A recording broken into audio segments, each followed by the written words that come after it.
Hi there. Welcome to part two of a grand analysis of I am, I am. I'm not going to refer to the chart that I had for part one of this series, which I should do really because it was sort of helped to categorize what is basically the search for I am, or the authentic self, or the true self, or the self untroubled and untrammeled, or soul, basically. I might say soul, to put it in metaphysical terms. But certainly in existential terms, it is I am is a statement which covers both metaphysics and awareness of my true self.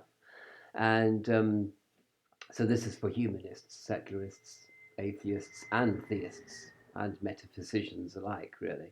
Because I think we all have common problems and challenges together, really.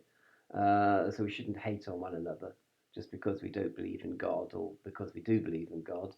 We all have challenges that we face as a result of being where we are, or being humans, or being sort of um, in touch with humanity at large. I mean, today I watched a very interesting documentary on Chinese indie rock, and its related stormy relationship with the Chinese government. And I put in the comments that Plato said that all artists should be banished to an island because his argument was that artists are bad for society, that they create an environment or a culture of moral or immorality or amorality anyway, and that they can lead to social disruption, social regression, and even individual insanity and death, and murder and rape and so forth. And artists are not good for society. They are bad for society. That's his basic thesis in Republic. And I mean, certainly, and this is quite funny for this video being made on YouTube because YouTube took umbrage with my own poems and my own performance art, and took down my entire channel of 1,700 carefully crafted videos, um, subscribed by hundreds of people actually, and they deplatformed me. But I have to admit, I have to say here on YouTube that I think YouTube will right to do so, really.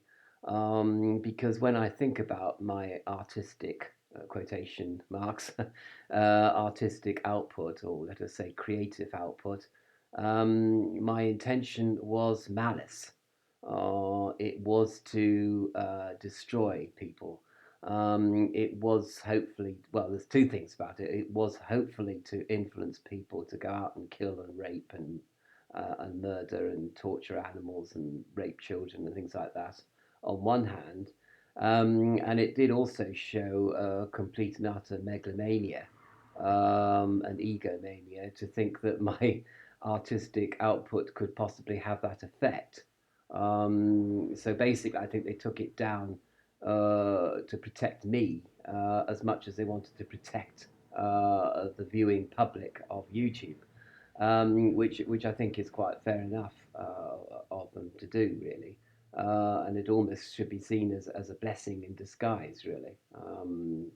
And it did feel like a kind of relief at the time because obviously I was getting madder and madder, because my videos were uploaded and created out of pure hatred, and violence, hatred towards society, hatred towards God, hatred towards you, the viewer, hatred towards me, hatred towards my family and to my parents, and hatred to my home life as I experienced it.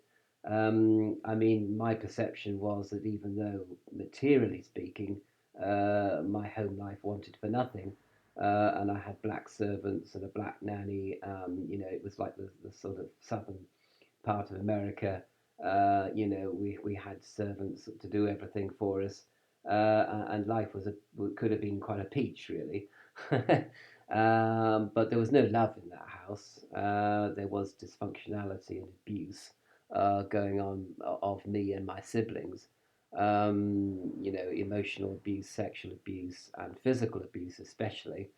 And this meant that I've sort of programmed myself or patterned myself to become full of anger and hatred whole of existence, basically, and of society. And I really wanted to see somebody get murdered or tortured or raped as a result of contact with my material, which is sick, because I mean it's probably not going to happen, but even the intent is quite sick, isn't it? Really, to want that to be the case, and poems like "Take Up Thy Gun and Shoot" and "Poodle," which actually wasn't published in the end because that was well over the mark. Um, and the thing is that what's going on here in terms of I am, well, this I am, or this soul, is buried beneath layers and layers of emotional pain, which one might designate as I am not, or I am broken, rather. So I am broken. So this is I am here. Uh, my potential as a human being, as a balanced human being or integrated human being, might say. And this is I am broken. So this is a sort of I. And then there's a layer of I am not, or I'm in denial. So basically, my anger and my vicious poetry and insane poetical or performance art or punk art, I might say, is a form of denial. So I want to deny the pain in myself by being angry and rageful and wrathful towards God, towards myself, towards family, towards friends, towards people on the internet, towards whole of society and to whole of reality. I wanted to destroy the entire fabric of reality itself. Um, so you have this kind of dysfunctionality going on. And I mean, some people thought it was quite cathartic, but other people found it very disturbing. But I wanted people to go out and kill in my name. Perhaps I should have started a lovey-dovey Brotherhood of Man religion, because they're very successful in killing people, perhaps more successful in killing people and raping people and abusing children than a religion of hate, actually, because I suppose a religion of hate is more honest than a religion of love. I remember a woman talking to me about her husband who was stalking her. And he turned up on her doorstep one day and said, and the daughter was there, little daughter, and he said he was going to kill her. And the mother turned round, said something to her daughter, which perhaps she shouldn't have said, but I don't know what she should have said. But she said to the effect that, look at your daddy. He says he loves me and wants me back, but he also says he wants to kill me. Is that silly or is that sensible? And the daughter, and that man looked at his daughter, and then he turned tail and he went, and she never heard from him again. So it probably saved her from a beating, at least, if not actual death. What kind of love is it that destroys people's lives? Well, what kind of religion based on love and love for God does that? I could have done more harm in society by starting a little love cult of my own and corrupting people that way, than writing vicious poetry and performing it on YouTube, and doing all the bad things I did on YouTube, which got me deplatformed. But all this, basically, all of this activity and all these actions that I took were to escape the unbearable emotional pain.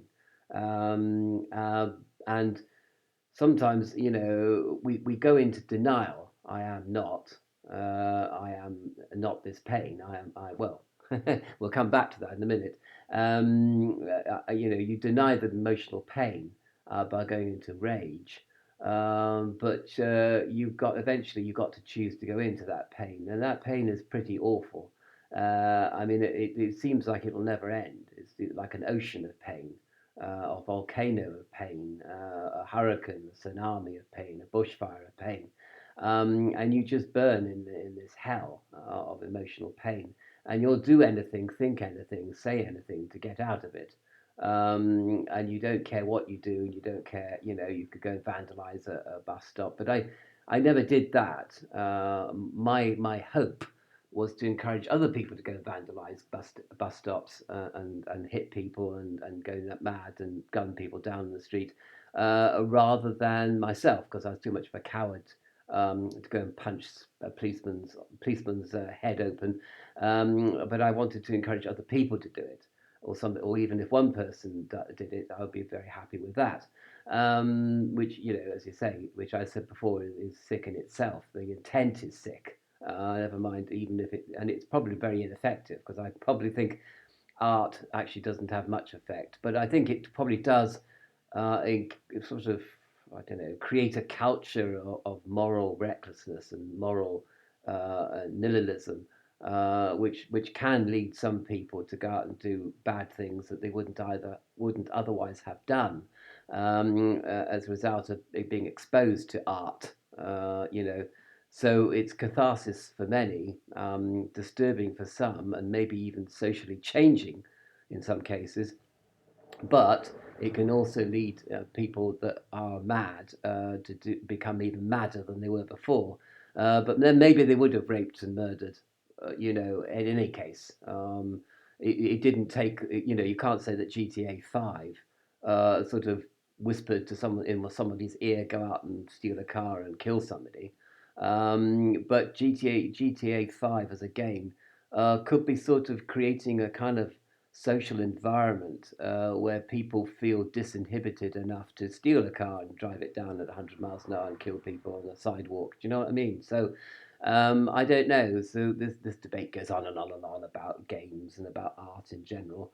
But I certainly hoped that my art would have a malif- malicious effect or malfeasant effect on people, as my sort of campaign of denying my pain. But what is at the end of this pain? How does it stop? I think it stops when you do eventually locate your authentic self. Um, but one of the reasons for making this video is that I have absolutely no idea how, or what that might be. I mean, how do you experience your authentic self? I've never done it really. I don't think I have anyway. I've always been pretending, denying, or being in rage or being in pain. I'd hardly know how it would be to be I am. And this does have a practical sort of application as to the choices that we make, for example, in life. For example, I had street contact, as it might be called, with a Nigerian woman. Well, it could have been any woman really, but she was Nigerian. And she had this little stick, and she had a 5-year-old, and the 5-year-old, if the 5-year-old did anything to annoy her, she used to hit it with a stick, quite obviously, although she wasn't hitting it when I was there. But I was thinking to myself, what can I do? What shall I do if she hits this boy with this little stick, which is quite a thin stick, so it must have hurt quite a bit, really. And she was obviously, practiced hand and all that. And of course, I'd say Nigerian because, I think culturally speaking, Nigerians do hit their children. Well, Africans from the West Africa are pretty disciplinarian and do And I think a lot of Black Americans hit their kids quite often, quite hard as well, in order to discipline them, especially if they're sort of quite young. And so I was thinking, well, what can I do if this woman hits this child?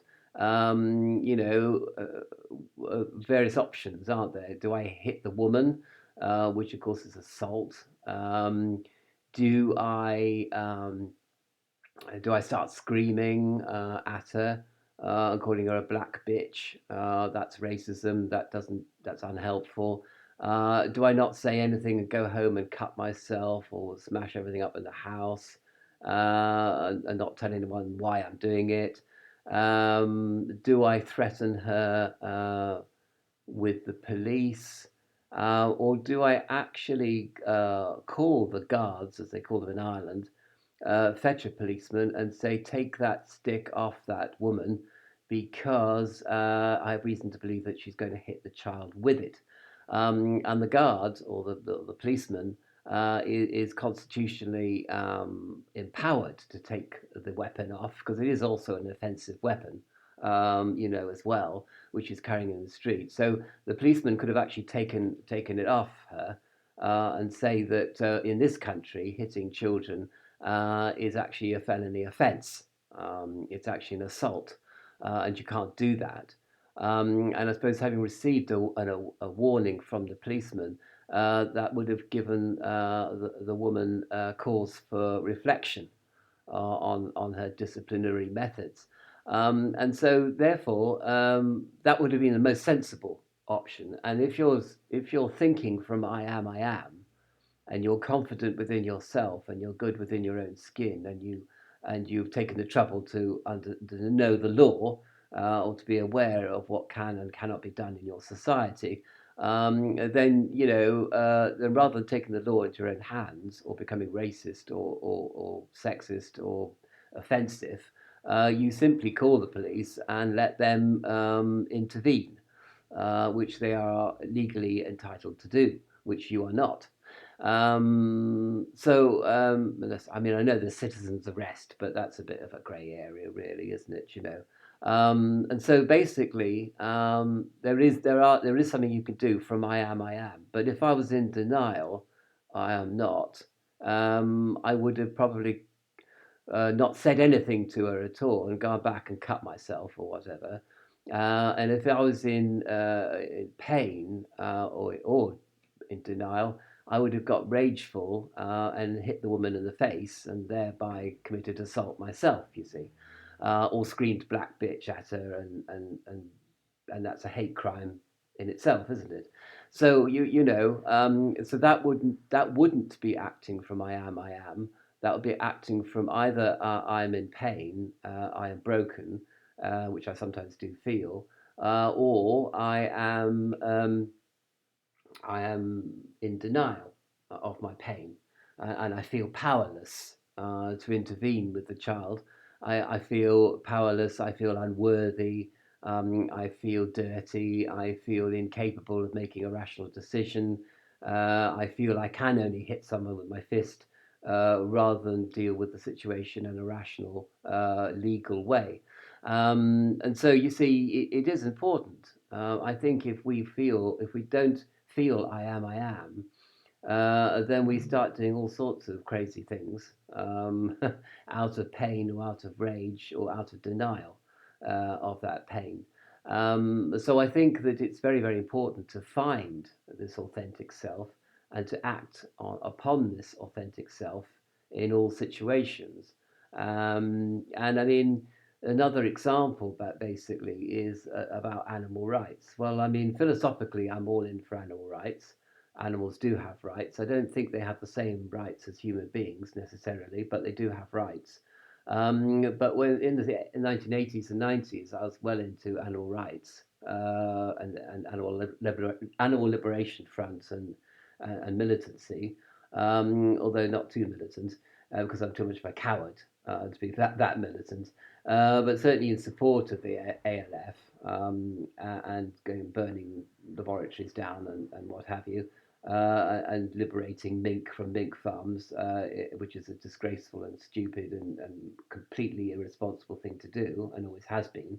But basically, I would be like a lot of animal rights people acting. I think on the basis that they remember their siblings from being abused, and they have this kind of savior complex that they're going to save the animals because they couldn't save their siblings from being abused because they themselves were only children and felt powerless to stop the punishment or the abuse or whatever, or the bullying. So this is what happens. A lot of people that get into, I don't know, QAnon and conspiracy theories. These are all people that have felt powerless in their childhood, and now they feel empowered. But they feel empowered to the point of such rage that all they can do. But all they can do is, even now, is troll people on the internet and spread the word and get everybody really depressed. And some people will take a gun and start shooting presidents or whatever on the basis of what they've read, by QAnon or conspiracy theories or all these other people. So you can see that. I'm filling the page now with these with all this complexity and sort of speculation, and really I think that it becomes down to very simple. But to refer to the chart in part one, I do talk about, or wanted to talk about, the suffering servant of Jesus, and the formula "it doesn't matter," and it refers to, in a way, it doesn't matter. Nothing matters in this world of matter, and it is Jesus. It is God the Mother, God the Father. It is the Holy Spirit. And it is connected to or intimate with the soul, and none of these categories have anything to do with matter, have anything to do with scarcity, which is why people do bad things to each other because they feel under pressure due to scarcity, financial scarcity, financial pressure, and that can often lead to people abusing their children because they just can't cope with life generally. And they take it out on their kids or their wives or sibling or spouses or partners or whatever. And it can be a gay partner as well as a non-gay partner, by the way. Abuse isn't confined to heterosexuals, I can assure you of that. Um, so we're talking about pressure, being under pressure, as the song says, and we're talking about things that go wrong from that. And so basically, one of the ways of getting through this ocean of pain, I think, is to allow Jesus or allow God or your concept of God to lead you or to be a little ship on which you are traversing this ocean of pain, to order to get to the island of I am, I am. And I think that religion, I think mysticism or mystical love for God can take you to this island. And I think this is important because if you try to express all the pain that you have, all this expression of pain would eventually become so intense that it would become either self-harming or harming to other people. And you go from I am broken to I am not, or I am in denial. So often, it isn't as simple as just like, screaming or shouting or writing bad poetry or making bad art and expressing yourself. Because in my, you can go on expressing yourself to kingdom come, and it doesn't alter the pain at all. So it's not as simple as just expressing pain. You've got to sort of traverse the pain, breathe through it. So I talk about, death, breath, and Seth. Well, Seth it represents a god, a power greater than yourself, and with that power you traverse the pain. Breath, you can do breath awareness and mindfulness in order to help traverse the pain. But of course, some people choose death. I mean, they do commit suicide. I mean, I've got to the age of 61 without committing suicide, even though I often feel suicidal and often feel like ending it all because that would be an end to pain. Or at least that's what I think it would be an end to, anyway. So I hope that I've self-disclosed, and of course, self-disclosing is a bit of a problem on a spiritual channel because often people, get a bit upset, and it triggers their own past or triggers their own psychological problems, and it can be a bit depressing. But I think that it's not depressing. I think that one can traverse the ocean of pain, and one sort of breathes through "I am broken," and one safely discharges the anger without going completely bonkers. And you eventually arrive at this island of I am, which is your true self, which is your authentic self. And once you have been, and God will, and a belief in religion, I think belief in God helps you to get there, very much so. And then when you get there, you begin to act in this world from that place of authenticity rather than from a place of pain or a place of denial. And denial and pain are weak things. Well, denial is weaker than pain. Pain is actually pretty good because it actually is something that you can traverse, whereas denial is just a sort of labyrinth which you just go round and round and round in denying and acting and doing crazy stuff and trying to get away from the pain, but you don't get away from it. You just go round and round, like somebody, like clothes go round in a tumble dryer, and you don't get anywhere. Whereas if you're traversing pain, you're actually going somewhere, and that somewhere is soul awareness, to put it in metaphysical terms. That somewhere is the authentic soul, the authentic self, the person that you would have been if you had grown up without the abuse. Now I know what you're going to say. Well, we all have that potential. We all get hurt as children, but I mean, I'm talking about great hurt. I'm talking about a hurt from which you don't recover very quickly or at all. I think it's Amy Winehouse as well. She didn't recover at all. She didn't traverse the pain, even with her wonderful music and her sensational voice. It didn't do her any good. It might have done you good to listen to her, but it didn't do her any good. She was still, wound up dead, suicide or alcoholic poisoning or whatever. And I hate that because I absolutely love Amy Winehouse, and the thought of her, committing suicide is an unbearable thing for me to think about, even now, years later. And I'll, ask all her friends and the people that knew her. They're still mourning her death now. I've no doubt. But life goes on, and as I say, does have an object. It does have a goal, which is to arrive at this authentic self. And then you do good for yourself, if you like. It's a sort of selfish part of yourself where you actually benefit psychologically from what you think and do rather than not. So it's up to you, really. You can go on going round and round in ever decreasing circles, or you can use breath and a power greater than yourself, which I call Seth because it just rhymes with breath, rather than death. You can choose life, and you can choose to traverse pain in order to arrive at authenticity. But as I said during this video, I don't really know what that means.